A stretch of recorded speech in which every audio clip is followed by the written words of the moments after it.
नमस्कार दोस्तों, स्वागत है आपका हमारे चैनल कहानियों की दुनिया बाय वाणी में। तो हमारी आज की कहानी है शेरनी का तीसरा पुत्र पंचतंत्र की कहानी। तो चलिए शुरू करते हैं। किसी घने जंगल में एक शेर और शेरनी एक साथ रहते थे। वे दोनों एक दूसरे से बहुत प्रेम करते थे।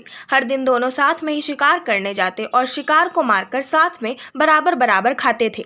दोनों के बीच में विश्वास और भरोसा भी खूब था। कुछ समय के बाद ही शेर और शेरनी दो पुत्रों के माता पिता भी बन गए।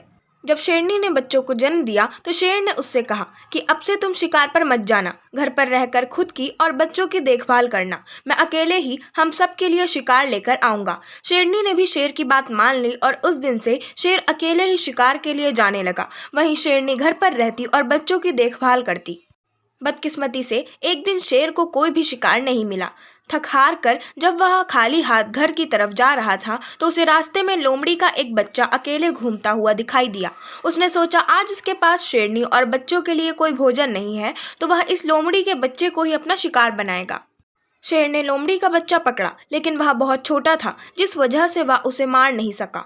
वह उसे जिंदा ही पकड़कर घर लेकर चला आया। शेरनी के पास पहुंचकर उसने बताया कि आज उसे एक भी शिकार नहीं मिला। रास्ते में उसे यह लोमड़ी का बच्चा दिखाई दिया तो वह उसे ही मारकर खा जाए। शेर की बातें सुनकर शेरनी ने कहा, जब तुम इसे बच्चे को नहीं मार पाए तो मैं इस बच्चे को कैसे मार सकती हूँ। मैं इसे नहीं खा सकती। इसे भी मैं अपने दोनों बच्चों की ही तरह पाल पोस कर बड़ा करूंगी और यह अब से हमारा तीसरा पुत्र होगा। उसी दिन से शेरनी और शेर लोमड़ी के बेटे को भी अपने पुत्रों की तरह ही प्यार करने लगे। वह भी शेर के परिवार के साथ बहुत खुश था। उन्हीं के साथ खेलता कूदता था और बड़ा होने लगा। तीनों ही बच्चों को लगता था कि वह सारे ही शेर हैं। जब वह तीनों कुछ और बड़े हुए तो खेलने के लिए जंगल में जाने लगे। एक दिन उन्होंने वहां पर एक हाथी को देखा। शेर के दोनों बच्चे उस हाथी के पीछे शिकार के लिए लग गए। वहीं लोमड़ी का बच्चा डर के मारे उन्हें ऐसा करने से मना कर रहा था, लेकिन शेर के दोनों बच्चों ने लोमड़ी के बच्चे की बात नहीं मानी और हाथी के पीछे लग रहे। और लोमड़ी का बच्चा वापस घर पर शेरनी माँ के पास आ गया। कुछ देर बाद जब शेरनी के दोनों बच्चे भी वापस आए तो उन्होंने जंगल वाली बात अपनी माँ को बताई। उन्होंने बताया कि वह हाथी के पीछे गए, लेकिन उनका तीसरा भाई डर कर घर वापस भाग आया। इसे सुनकर लोमड़ी का बच्चा गुस्सा हो गया। उसने गुस्से में कहा कि तुम दोनों जो खुद को बहादुर बता रहे हो, मैं तुम दोनों को पटकर जमीन पर गिरा सकता हूँ। लोमड़ी के बच्चे की सुनकर शेरनी ने उसे समझाया कि उसे अपने भाइयों से इस तरह की बातें नहीं करनी चाहिए। उसके भाई झूठ नहीं बोल रहे, बल्कि वे दोनों सच ही बता रहे हैं। शेरनी की बात भी लोमड़ी के बच्चे को अच्छी नहीं लगी। गुस्से में उसने कहा, तो क्या आपको भी लगता है कि मैं डरपोक हूँ और हाथी को देखकर डर गया था। लोमड़ी के बच्चे की इस बात को सुनकर शेरनी उसे अकेले में ले गई और उसे उसके लोमड़ी होने का सच बताया।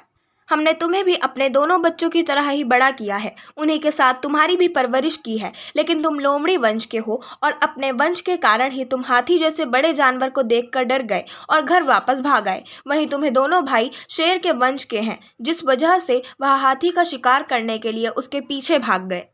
शेरनी ने आगे कहा कि अभी तक तुम्हारे दोनों भाइयों को तुम्हारे लोमड़ी होने का पता नहीं है। जिस दिन उन्हें यहाँ पता चलेगा वह तुम्हारा भी शिकार कर सकते हैं, इसलिए अच्छा होगा कि तुम यहाँ से जल्द ही भाग जाओ और अपनी जान बचा लो।